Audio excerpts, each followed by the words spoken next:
আছে, ভাই বোন সবাই আছে, আমার এই দুনিয়াতে কেউ নাই। এই মা ছাড়া আমার এই মার পাশে আপনারা সবাই দাঁড়ায়, আপনাদের কাছে আমার বুঝুন আমার মারা যাবে কিন্তু কইতে পারে না, একটু কই আপনাদের কাছে আমি দান দিতে যাচ্ছি আমার মার জন্য, আপনারা আমার মার পাশে একটু দাঁড়ায়, আমার আর কিছু কর নেই।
সুপ্রিয় দর্শক, আসসালামু আলাইকুম। প্রিয় দর্শক, আজকে আবারও আসলাম সেই মায়ের কাছে, যে মা আসলে অনেক কষ্টে, মানে টিউমার নিয়ে অনেক কষ্টে আছে। তার টিউমারের যন্ত্রণা আসলে এমন একটা পর্যায়ে এসে পৌঁছেছে, আসলে সে সহ্য করার ক্ষমতার বাইরে চলে গেছে।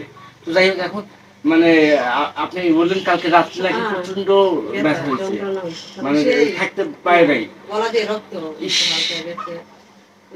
যত দ্রুত সম্ভব এত দ্রুত চিকিৎসাটা নেওয়ার খুব দরকার। ডাক্তারের কথা হয়েছে, ডাক্তার বললো যে আপনি এটা আগিয়ে পাঠাবেন। ডাক্তার কি বলছিল প্রথমে? আপনি কি বলছিল? প্রথমে বলছে যে এই যে 24 সালে যে রিপোর্ট, এই রিপোর্ট চলবে না, আবার নতুন করে টেস্ট মিস করাইতে 12-13 হাজার টাকা খরচ হবে। ঠিক আছে, এই টেস্টটা করার পরে যদি এখান থেকে অপারেশন চলবে না, ঠিক আছে, এখানে দেওয়া লাগবে আপনার কি রোগের উপরে যে রোগের উপরে এটা কোনো নিশ্চয়তা হবে না। যদি আমি বংশ হয়ে যাই, হয়তো জীবিতও থাকতে পারে, মরতেও পারে। আর এছাড়া যদি আপনি কেমো দেয় তাহলে রকমতে হ্যাঁ সুস্থ হয়ে যাবে, ভিতরে গাঢ় হয়ে যেতে পারে। একবার তো ভালো হবে না, হ্যাঁ হ্যাঁ, একটু ব্যথা যন্ত্রণা মানে একটু মানে একটু সহ্য করানো থাকে, কিন্তু 24 ঘন্টায় ব্যথা থাকে, 24টা ঘন্টা। আর খাবার তো একবার এনে দেখতেই হবে। তাহলে এই মানুষটাকে কিভাবে এই যে কেমো দেওয়া লাগে 6টা কেমো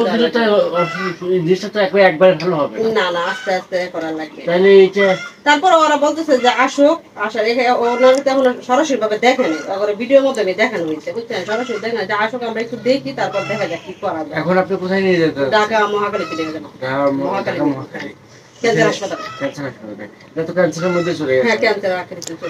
তো যাই হোক, প্রিয় দর্শক, এই মানুষটিকে আসলে আমি যদি কিছু করতে পারতাম আপনাদের মাধ্যমে, হয়তো এই মানুষটার জীবন যদি বেঁচে যেত বা উনি যদি ভালো থাকতো, আমি সব থেকে খুশি হতাম। কারণ ওনার জন্য আমি তেমন কিছুই করতে পারিনি।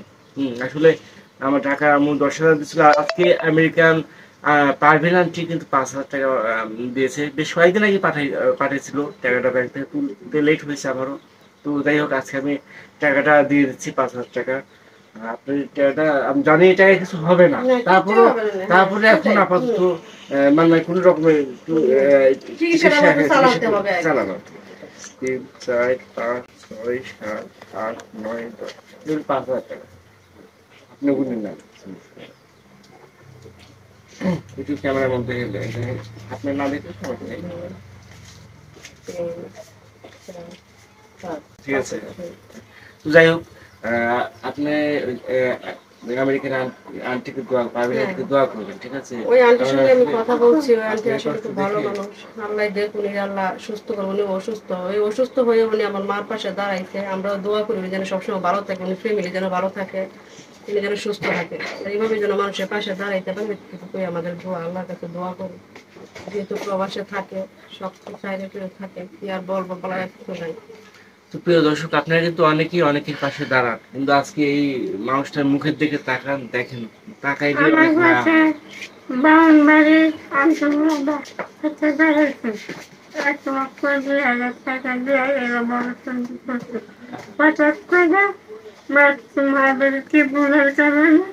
আমার এই কষ্টটা আমার মা দিচ্ছে, আমরাও জানি না।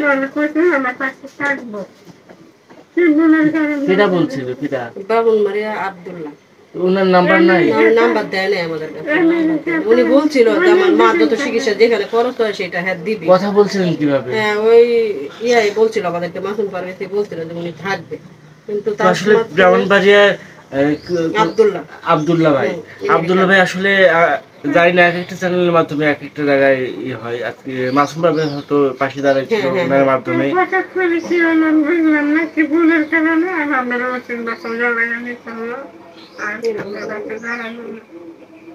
আসলে ওটা তো ভালো হয়ে গেছিল, পুনরায় যে আবার নতুন করে হয়েছে বিষয়টা হয়তো সেও জানে না। ও ভাইয়া জানে না, হয়তো ভাইয়া হয়তো জানলে নতুন করে যেটা হয়েছে জানে না, ভাইয়ের কাছে অনেকবার ফোন হয়তো দিছি কিন্তু ভাবছে ভাইয়া আসে নাই। মনে করছে যে টাকা নেওয়ার জন্য বিভিন্ন করতেছে, কিন্তু আসলে যে বিচারটা কতটা কঠিন মানে কষ্টে আছে সেটা অনুভব করতে পারেনি হয়তো। যাই হোক, ভুলে বোঝাবুঝি হয়তো হয়েছে। তো যাই হোক, ভাইয়ার উদ্দেশ্য কিছু বলেন, যদি ভাইয়া আপনার ভিডিওটা দেখে যেন আমার মার পাশে আর একটু যেন দাঁড়ায়, একটু এই উদ্দেশ্যে আপনি আসলে আমি বলেন। কি বলবো এখন, আমেরিকা থাকে ভাইয়া তো আমার চ্যানেলের সঙ্গে যুক্ত নাও থাকতে পারে বা আমার ভিডিও নাও দেখতে পারে, এখন ওনাকে কিভাবে বলবো। যাই হোক, যারা প্রবাসে আছেন, তো যারা দেশের বাইরে আছেন, সবাই তো পরিবার আছে, পরিজন আছে, আপনজন আছে। আসলে মানে পরিবারের একজনের অসুস্থ হলে কিন্তু পুরো পরিবারে কিন্তু একটা মানে কষ্টের ছায়া পড়ে যায়। আজকে এই পরিবারটা দেখেন, এই একটা মানুষের জন্য এই পরিবারটা সবাই কিন্তু অনেক মানে হতাশার মধ্যে কষ্টের দিন পার করছে। আসলে সামনে ঈদ, ঈদের আনন্দ কি আসলে এটা তাদের মাথায় নাই। তাদের মাথায় এখন আছে কি, কিভাবে আমি একটু বাঁচতে পারবো, কিভাবে একটু ভালো থাকতে পারবো। এই তো কষ্ট, প্রিয় দর্শক, খুব খারাপ লাগে এসব মানুষের জন্য, আসলে খুবই খারাপ লাগে। যদি আপনারা কেউ কিছু করতে পারেন, এই মানুষটা টিউমার নিয়ে ছটফট করতেছে যন্ত্রণায়, কালকে রাত্রে প্রচন্ড ব্যথা উঠছিল, মানে সহ্য করার ক্ষমতার বাইরে, কিন্তু আজকে ঢাকা পাঠায় দিবে। মেয়ে কিন্তু মাকে নিয়ে এনে রাখছিল, কিন্তু এখন উপায় নাই, কি করবে। মাত্র আমার চ্যানেল থেকে মাত্র 15,000 টাকা দেওয়া হয়েছে। আসলে যেখানে ট্রিটমেন্ট করতে অপারেশন করতে লাগবে লাখ টাকা, এগুলো দেখাইতে আসলে টেস্ট করতে শেষ হয়ে যাবে। আসলে এখন ডাক্তারও তো ওই রকম, ট্রিটমেন্ট করাতে গেলেই এই যে সেই টেস্ট সবখানেই টাকা খরচ, প্রচুর খরচ হয়। আপনারা তো এটা জানেন, এটা আপনি দেখেছেন, নতুন করে কি বলবো। তো যাই হোক, আপনারা যারা দেশে আছেন, দেশের বাইরে আছেন, যারা যদি মনে করেন যে এই অসহায় মানুষের পাশে দাঁড়াবেন, এই একটা নতুন জীবন দান করবেন, অবশ্যই এই পরিবারের জন্য একটু আমার সঙ্গে নক করবেন, আমি যেন আপনাদের হয়ে তাদেরকে সহযোগিতা করতে পারি, তাদের পাশে থাকতে পারি, একটা মানুষের নতুন জীবন, একটা মানুষের নতুন জীবন দিতে পারি, ঠিক না? তো যাই হোক, আমার আর বলার কিছু নাই। আপনারা যে যেখানে থাকেন আমার এই মার পাশে একটু দাঁড়ায়। আপনারা তো আছে, ভাই বোন সবাই আছে, আমার এই দুনিয়া থেকে কেউ নাই, এই মা ছাড়া। আমার এই মার পাশে আপনারা সবাই দাঁড়ায়, আপনাদের কাছে আমার অনুরোধ, আমার মারা যেন একটু সুস্থ হইতে পারে, একটু কই। আপনাদের কাছে আমি দান দিতে যাচ্ছি আমার মার জন্য, আপনারা আমার মার পাশে একটু দাঁড়ায়, আমার আর কিছু করার নেই। তো প্রিয় দর্শক, কি বলবো, মায়ের জন্য মেয়ের হাহাকার, এটাই স্বাভাবিক। মেয়ের চেষ্টা করতেছে, প্রাণপণ চেষ্টা করছে মাকে বাঁচানোর জন্য, আসলে জানি না কি হবে। আপনার পাশে থাকবেন। ভিডিওটা আর বড় করবো না। আর আজকে 5,000 টাকা আমেরিকান প্রাইভেট আন্টি দিয়েছে, তাকে দোয়া করবেন সবাই। আজকে এই পর্যন্তই, সে ভালো থাকবেন, সুস্থ থাকবেন। আর এই মানুষটা একটু দোয়া করবেন, সে যেন তার জীবন, নতুন জীবন পায়, সে যেন এই ট্রিটমেন্টটা করাতে পারে, কোনো না কোনোভাবে সহযোগিতা যেন তার পাশে চলে আসে। দোয়া করবেন সবাই। আল্লাহ হাফেজ।